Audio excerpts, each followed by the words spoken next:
so we could see. Hi, Professor. Hello, Professor. Hi. Okay, my name is Kara Newman. I'm in COM 1110 WA section, I believe. And this is speech number 1. Okay. Have any of you ever experienced a hard and enduring time that you barely felt like you could get through? If any of you have, then I'm sure that you understand the feelings of disappointment and sadness that can come from these events. Humans in an evolving society that's busy and complicated don't often realize how important their individual growth is to fulfill their unique potential and purpose. And this requires commitment to learn strategies in order to tackle the crazy things that life can throw our way. So today I will discuss the ways in which I inspired positive change in my own life, stopped caring what others thought about me, and learned from my experiences and how this will look. So I'm sure some of you, like me, think that you can control life in the future, but unfortunately we can't because it's very unexpected.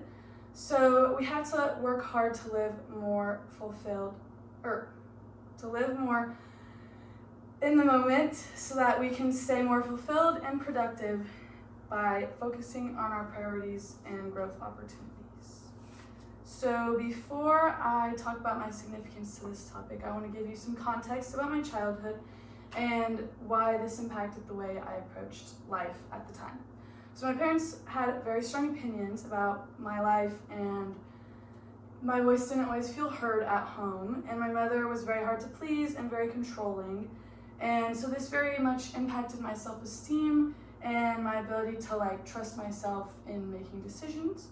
And so in order to cope with this, I became more and more people-pleasing and a perfectionist. And these can be good qualities for some people, but for me, it's just a very vicious cycle of tearing myself down just to make myself work harder to be more perfect. So this unhealthy way of living carried into my first year of college, and my mom actually chose my school basically for me. And so I kind of felt fear already that I wouldn't be happy there and that it wouldn't be the school for me.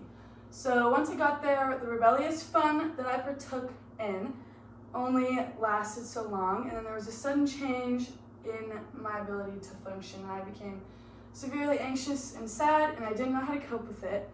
And so this new struggle that I had with mental health that I hadn't had before brought me to a big realization that I didn't know who I was, I didn't know what I wanted from life.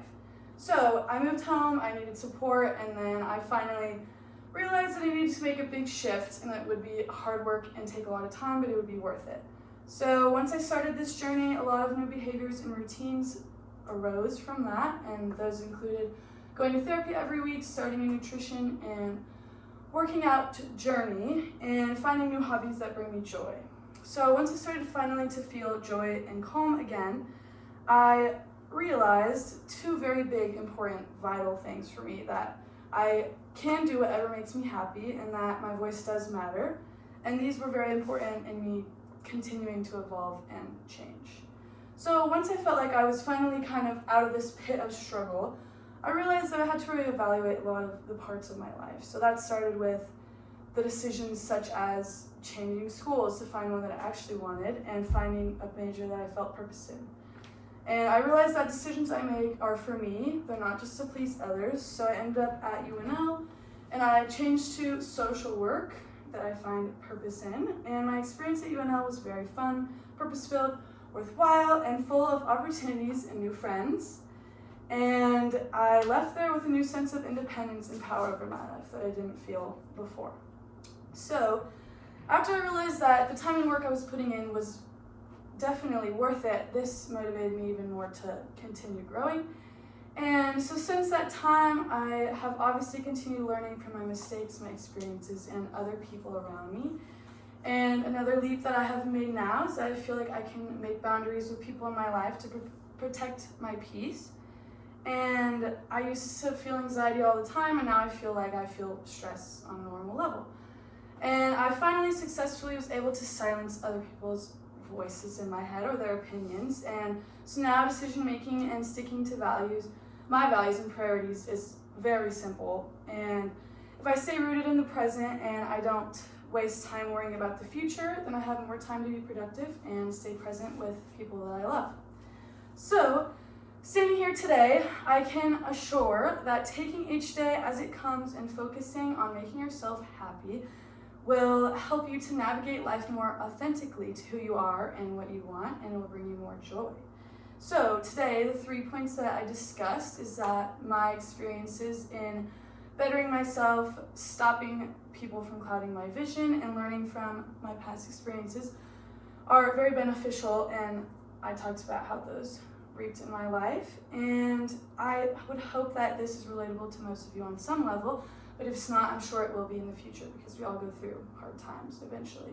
And although these life-altering events were painful and I didn't want them at the time, I'm thankful for them because they prompted change for the better. And obviously there's still growing to do, and we're always going to be learning from the past, but I can confidently and truthfully say now that I'm proud of where I'm at and who I am. And if you don't feel this way, then you could also embark on a self-growth journey, and those feelings will increase if you stay motivated. That feels